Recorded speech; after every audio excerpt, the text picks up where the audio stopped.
I wouldn't just throw it out and say, oh, you would get like a truckload of rejections. In my own case, I did. Hello guys. Hi guys, welcome back to my YouTube channel.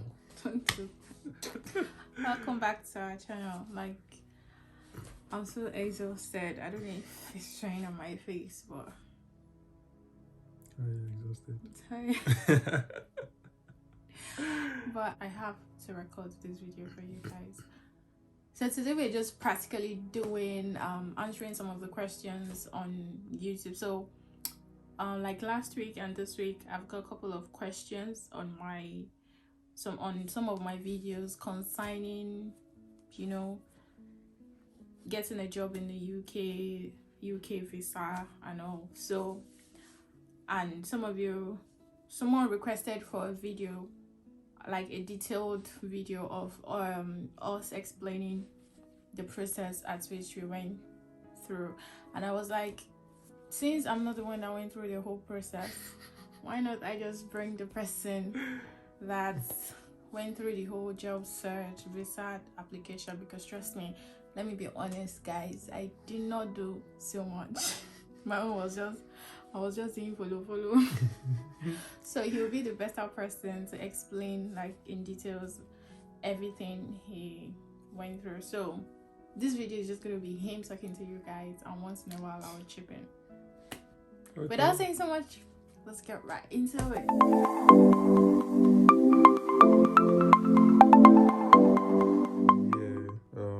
Did your husband go through any or many rejections before he landed his job? If yes, how did he mitigate against future rejections? What did he do differently to get this job? Rejections. Maybe I should open my email. I mean, depending on I wouldn't just throw it out and say, oh, you would get like a truckload of rejections. In my own case, I did, right? And there were a couple of factors that hindered me in a way. So let me just list one of them. I'm in the accounting profession, and I'm at the professional level of writing my professional exams, ACCA, and I have like a few papers left. So that was like the first hindrance. So most of the opportunities I saw, they were looking for people that were like 100% qualified, both experience and in terms of exams. So I had that little shortfall, right? Because of that, there were some that I applied to. I had already done like the first interview, and then they got back to me and say, oh, we can't proceed because you are not fully qualified. When you are fully qualified, write back to us, we'll proceed with your application and stuff like that. But I think generally you shouldn't let such rejections deter you. It's almost like normal. Like there are some that you send the application within 15 minutes, they are sending rejection. I'll be like, auntie, calm down. I'll pretend as if you even went through my CV. Just pretend like you read through my CV and it was a very difficult decision to let me go. So let me just go back a bit. I was actually applying to a couple of countries. I know Canada, it's difficult or almost impossible getting a job in Canada from Nigeria because of their own law and all of that. They have to like check that there's nobody within the country. You have to prove to the government that there's nobody within the country that you can give the job, blah blah blah, and all of that. I was also applying to Australia, right? So I think I got like a couple of interviews in a few firms in Australia as well. So if you don't mind Australia, wherever your profession and all, you could also try there. The best part of the process is that for some of them, in fact almost all that I got rejections, especially the ones that I proceeded to the interview stage, they almost always give me like feedback on why they are not taking me further. So for example, the one I mentioned, the exam thing, some others, they were like, oh, this role, the sort of experience we are looking for, like in this sector, the experience we are looking for this sector, you really don't have experience in that sector, so we will not proceed. So I always got that specific feedback for almost all of them. I mean, knowing that, it also helped me to sort of like channel what I was looking Just for. search. Yeah, Okay. channel my search, and it sort of helps me then To know the kind to of know job the yeah. to search for. Um, so I mean, in terms of mitigating the rejections, again, like I mentioned, if you've proceeded to the interview stage, always try to get that feedback from them. That's what I would advise.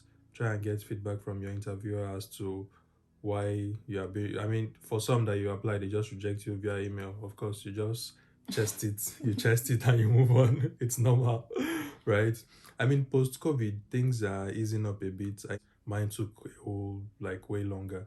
I think I was in the application process, applying here, applying there, for like 1 year or Oh yeah, thereabouts. 1 year. Yeah. So I mean, things have changed. You could be luckier. I don't know. I really can't say, right? You Yeah. might just get 1, 2, 3 rejections and you clinch a job. You might get up to 200. So Brace up. yeah, so just be ready, right? If you are the don't let it get to you, right? Don't let it get to you. I think consistency and continue to look for jobs, continue to apply, get the Don't give feedback. up. Yeah, whatever is the reason that you think you're not getting it, try and brushing up. If it's an exam, if it's something about your specific experience, you just try and brushing up so that I mean you can finally get what you want. So how long did the visa application take? Did you apply via the standard route of 15 working days, or did you use the priority route of 5 working days? Yeah, so we used the standard route. Yeah. I mean, during our time, it was slightly difficult because, okay, let me let me go back a bit. I had gotten what we call the certificate of sponsorship, right, for us to be able to apply for the visa, but then the visa offices were closed, like globally, because of the pandemic, and they didn't resume until I think sometime in July, and even at that, getting like space was difficult because you had to apply and book appointments. So we could not get. So we applied and then Yeah.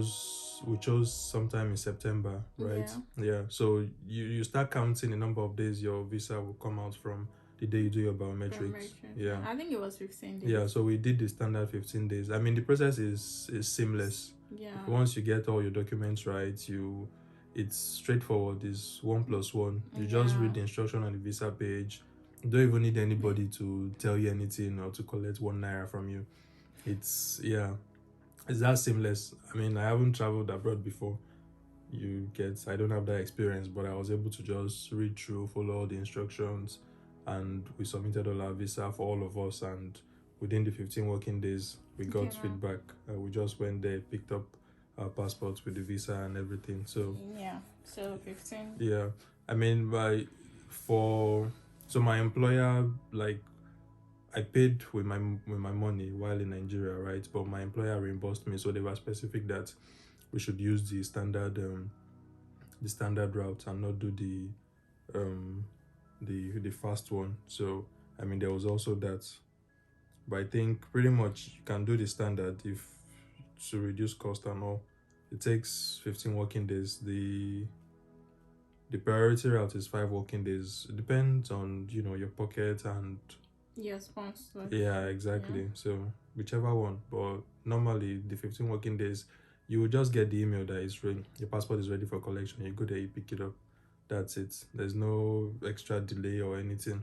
The only delay that we had, like I mentioned, was booking space for the biometrics because of COVID and all that. But now that things have eased up, I don't think you would have that challenge. Maybe by the time you're submitting your application, if you check the visa application centers, I think there are 2 in Lagos, one in VI, one in Ikeja, yeah, and then I think there's one in Abuja. Yeah, so once you check the visa application center, you choose one. Now, if you are choosing the visa application center from the UK Home Office visa application page, once you select visa application center, you can't go back and change, right? So you have to be decisive.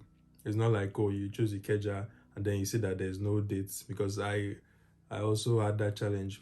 I selected Ikeja, right? By the time I checked, the available dates were sometime in September, and I was completing the form like in August. And I was now thinking, oh, what if I go back and maybe choose the VI center? But you can't. They will even tell you that you can't go back and change the visa application center. So you just decide which one you want to do, either VM, depending on where you are. You choose one and then you proceed. Choose a date that you go for your biometrics.